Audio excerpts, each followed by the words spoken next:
तो my dear friend, मैं अपना YouTube channel unique education study point से आप सभी का स्वागत करता हूं। तो दोस्तों, मैं आज के वीडियो में लेकर आया हूं ओम का नियम और उसी से रिलेटेड क्वेश्चन जो लेकर आया हूं बहुत ही इम्पोर्टेंट है। आप सभी जानते भी हैं कि यह जो है बहुत ही इम्पोर्टेंट क्वेश्चन है ओम का नियम, जो प्रत्येक साल एग्ज़ाम में पूछ देता है। तो दोस्तों, इसके पहले वीडियो में मैं बताया था विद्युत सेल और बैटरी के बारे में।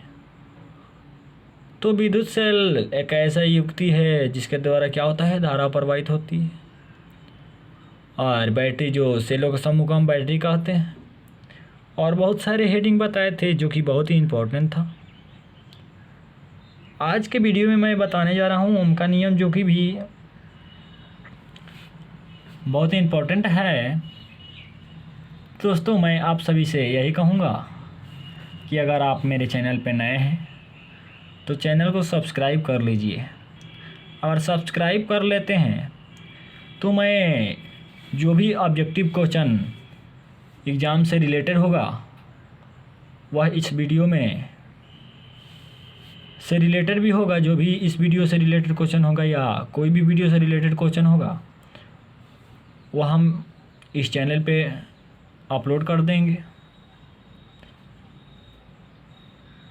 और वीडियो के अंत तक बने रहिए तो वीडियो अच्छे से ज़रूर समझ में आएगा।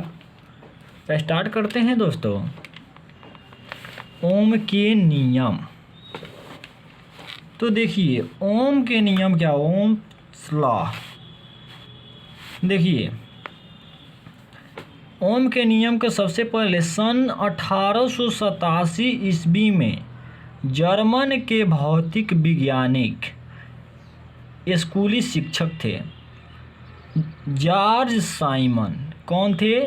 जॉर्ज साइमन ओम ने धारा और विभवांतर के बीच एक संबंध स्थापित किया था, जिसे ही हम ओम का नियम कहते हैं। ओम का नियम क्यों कहेंगे? तो एक वैज्ञानिक थे जर्मन का जिनका नाम था जॉर्ज साइमन ओम।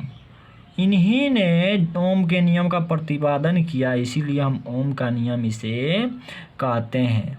देखिए यह जो नियम है इस प्रकार से है कि नियत ताप पर क्या होता है, हम कह सकते हैं कि नियत ताप पर चालक के सिरों का बीच का विभवांतर क्या होता है, प्रवाहित धारा के क्या होता है, समानुपाती होता है। यानी नियत ताप पर किसी चालक के प्रवाहित जो विद्युत धारा चालक के क्या होता है, सिरों के बीच का विभवांतर के क्या होता है, समानुपाती होता है। ओके, उसके बाद है ओम का नियम का सत्यापन। तो ओम के नियम का सत्यापन कैसे करेंगे? तो देखिए दोस्तों, ओम के नियम का सत्यापन जो होता है, मान लीजिए कि हम क्या करते हैं, नियत ताप पर चालक के सिरों के जो बीच का विभवांतर होता है, तो सिरों के बीच का जो विभवांतर होता है भी आता, तो प्रवाहित धारा क्या होता है, धारा हो गया आई। तो आई है, इसलिए ओम के नियम से क्या हो जाएगा, ओम के भी समानुपाती आई, यानी भी समानुपाती हो जाएगा आई, या भी बराबर हो जाएगा आई आर, जहाँ आर जो है क्या है, एक नियतांक है। तो एक नियतांक है जिसे हम क्या कहते हैं, चालक का प्रतिरोध कहते हैं। अर्थात देखिए दोस्तों, हो जाएगा विभवांतर बराबर धारा गुणे प्रतिरोध। तो धारा गुणे प्रतिरोध यानी धारा, विभवांतर हो गया भी और धारा हो गया आई, और क्या हो गया, प्रतिरोध आर, यानी भी बराबर हो गया आई आर। यह हमारा ओम का नियम सत्यापन हो चुका। ओके, इसके बाद है देखिए धारा और विभवांतर के बीच आरेख खींचने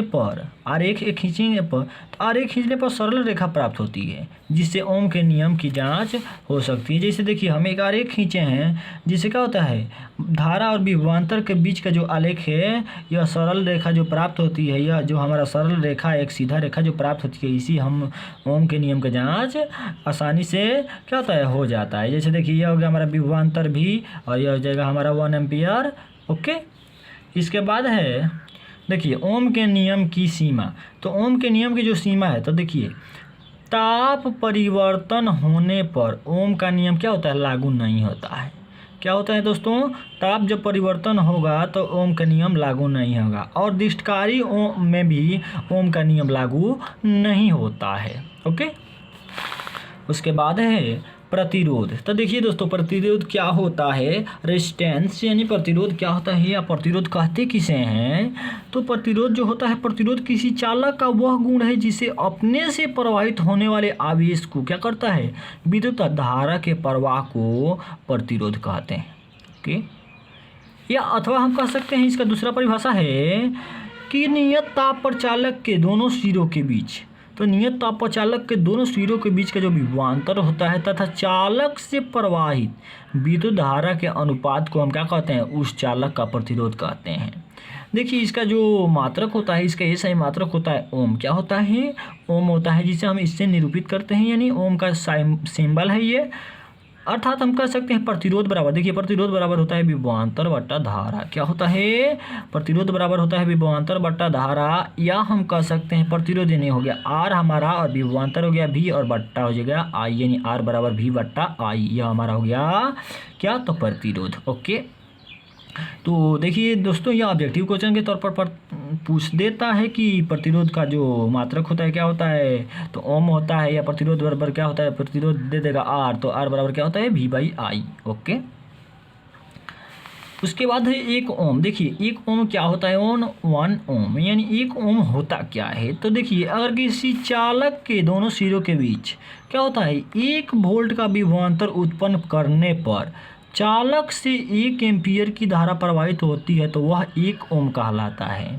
ओके, देखिए जब किसी का होगा 1 वोल्ट का विभवांतर उत्पन्न करने पर चालक से 1 एम्पीयर की और धारा प्रवाहित हो गई, तो क्या होगा, 1 ओम, हम कहेंगे 1 ओम। अगर 2 एम्पीयर की धारा प्रवाहित होती है, उसी तरह बढ़ाएंगे तो जैसे 2 ओम कहेंगे, 3 ओम कहेंगे, उसी तरह। ठीक है, अर्थात कह सकते हैं हम कि 1 ओम बराबर होता है, तो 1 ओम बराबर क्या होता है, 1 वोल्ट बटा 1 एम्पीयर, या हम कह सकते हैं कि 1 ओम यानी सिंबल 1 ओम बराबर होगा 1 भी बटा 1 यानी 1 वोल्ट और 1 एम्पीयर, यह हमारा हो गया 1 ओम। ओके, इसके बाद है, देखिए दोस्तों इसके बाद है कि चालक का प्रतिरोध किन किन बातों पर निर्भर करता है। तो चालक का प्रतिरोध जो होता है, देखिए दोस्तों चालक का प्रतिरोध निम्नलिखित बातों पर निर्भर करता है।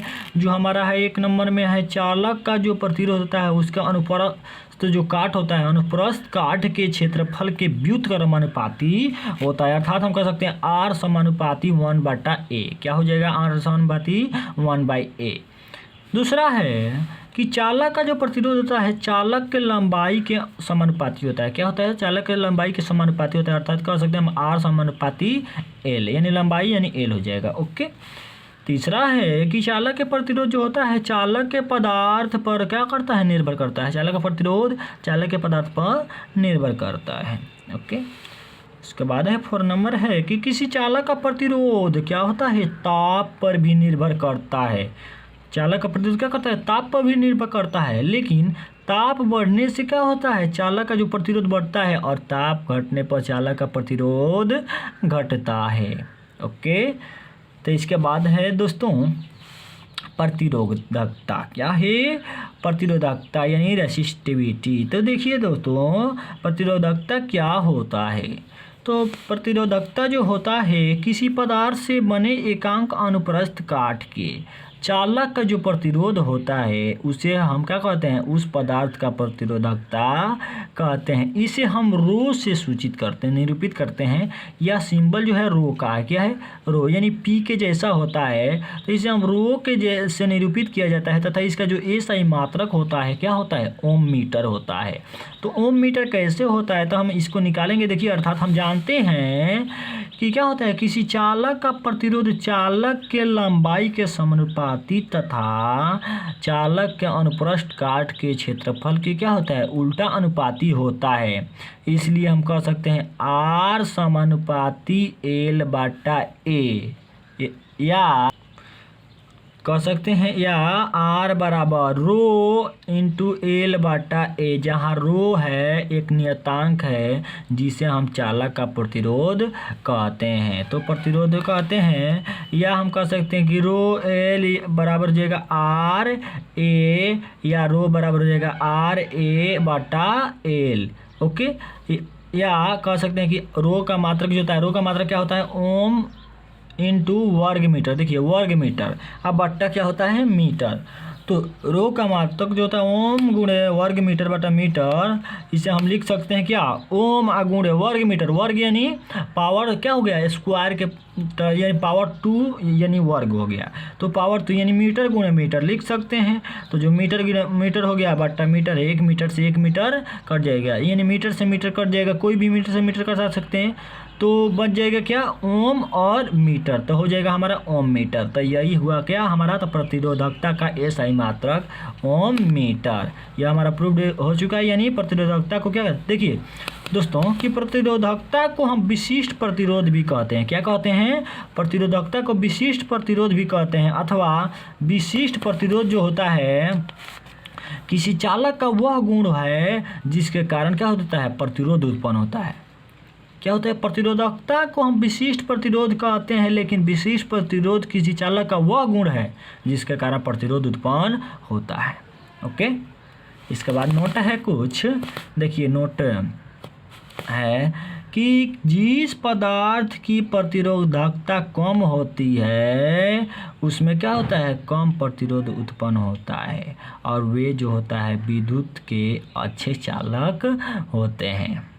ओके, या धातुओं तथा मिश्र धातु की प्रतिरोधकता 10⁻⁸ ओम मीटर से क्या होता है, 10⁻�6 ओम मीटर की कोटि होती है। या कुचालक पदार्थों की जो प्रतिरोधकता होती है 10⁻12 यानी 10⁻12 ओम मीटर से 10⁻17 यानी 17 ओम मीटर की कोटि की होती है। ओके, तो यह दोस्तों अगर वीडियो अच्छा लगा है तो लाइक सब्सक्राइब और शेयर ज़रूर कीजिएगा। अब मिलेंगे हम अगले वीडियो के साथ, और यह वीडियो अगर आप देखे होंगे तो ज़रूर अच्छा लगा होगा। तो दोस्तों यह बहुत ही इंपॉर्टेंट क्वेश्चन है, इस पर अच्छे से ध्यान दीजिएगा इस टॉपिक पे। तो अब मिलेंगे हम अगले वीडियो के साथ, आज के लिए इतना ही, धन्यवाद, थैंक्स।